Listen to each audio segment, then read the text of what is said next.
Welcome ladies and gentlemen back to the channel. There has been some big news recently in the flight sim community regarding the recent announcement and almost simultaneous release of the BFU, or rather the Big Fenix update. This has been a long time in development it seems, and comes with a host of new features and a massive list of bug fixes and improvements for the Fenix aircraft. Today we will dive a bit deeper into some of these core changes that the team over at Fenix Simulations have cooked up for us, and we will also take a look at the visual and environmental changes to the aircraft.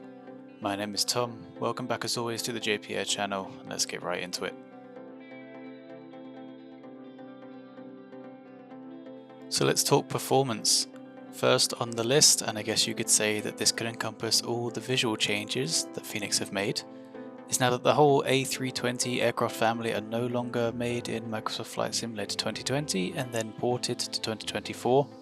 Rather, now all Fenix aircraft have been crafted with MSFS2024 in mind, allowing them to circumvent some of the limitations of 2020 that were keeping development at bay.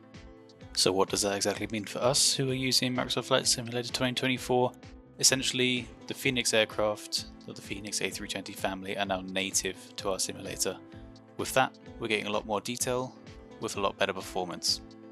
The single LOD package found in the MSFS 2020 A320 model is now made up of many distinct LOD packages that can be rendered at different levels of detail to help boost the performance in our sim. That of course means that Fenix has been very nice and gone through and created 3 versions of every surface within our aircraft. Now with the handling.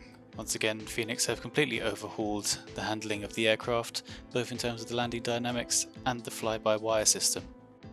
From their video, Fenix mentioned that they've been able to access real-life data from the A320 family, including both just the normal handling and the landing performance. With that, from over 800,000 real-world landings, they've been able to completely overhaul the landing dynamics of the aircraft, resulting in a much more realistic landing profile. Alongside the landing dynamics, their access to this larger range of flight data has allowed them to make more improvements to the fly-by-wire system. Overall, the feel of hand flying this aircraft will now be much more realistic now with these tweaks. A quick side note to this, if you are using a joystick or a yoke to fly the Fenix, please do reset any curves you have in your setup in the settings menu to a linear line, so that it can now best represent the real world flying characteristics of the aircraft. The Baby Shark is here. A new addition to the A320 family has been brought in with this update. Now we will all have access to the A319 with sharklet wingtips, also known as the Baby Shark. This can now also be paired with the upgraded CFM56 5B7 engine variant, also known as the hot rod configuration. Mainly run by American Airlines, it's tuned purely for performance. Essentially, it's an A320 engine on an A319 airframe. For the IAE equipped Sharklet A319s only serving Avianca, they have equipped it with the IAE V2524s, which they also share alongside their non-Sharklet siblings. The Sharklet equipped A319s now have their own bespoke flight model created by Fenix, rather than just porting over the non-Sharklet variant. Now available in the Fenix A320. Previously, due to limitations with the MSFS 2024 development pack and the core platform, Fenix was unable to link the weather generated in the sim to the aircraft, but now that's no longer the case. We can now visually see weather on our flight display, as well as control the gain of the system. Tilt is still not possible, although I think we can agree this is still a huge development from the Fenix team.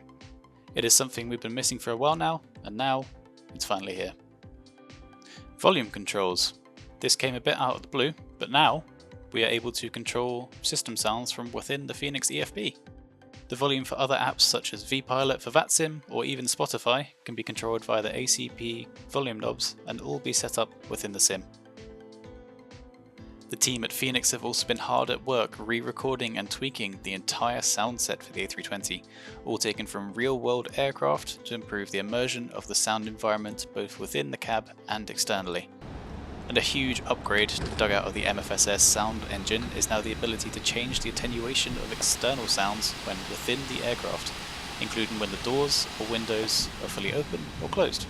This also works depending on where in the aircraft you are physically standing or moving around. And one more little thing which you may have seen in that clip, the Fenix EFB is now integrated into the Microsoft Flight Simulator 2024 EFB For example, in Walkaround mode you can then use it as well. All of the displays are now identical in colour and tonality to their real world counterparts. The panels and displays in the A320 were able to be matched exactly using real world data taken from a more representative airframe for the current A320 CEO configuration. With that, all the panels and displays are now in their correct and precise colour to match the real thing. Now last but in no means least, the Walkaround feature in the sim has now had a huge update, and in fact a new bar set for interaction and realism within the flight sim world. The Fenix team has now introduced the ability to interactive panels and moving elements of the external aircraft, as well as being able to use the hydraulic and fuel systems from outside the aircraft. Using the V button, you can now toggle the visual aids to see which areas are interactive. And from within the cockpit, to activate these hydraulic systems, once you're in the aircraft, simply turn on the external power switch and then turn on the yellow hydraulic pump. Now you can play with all the hatches as you wish. And of course the most important part, we can now spin the fan blades of the engines, alongside the satisfying clicking sound of the fans dropping into place within their root mounting slots.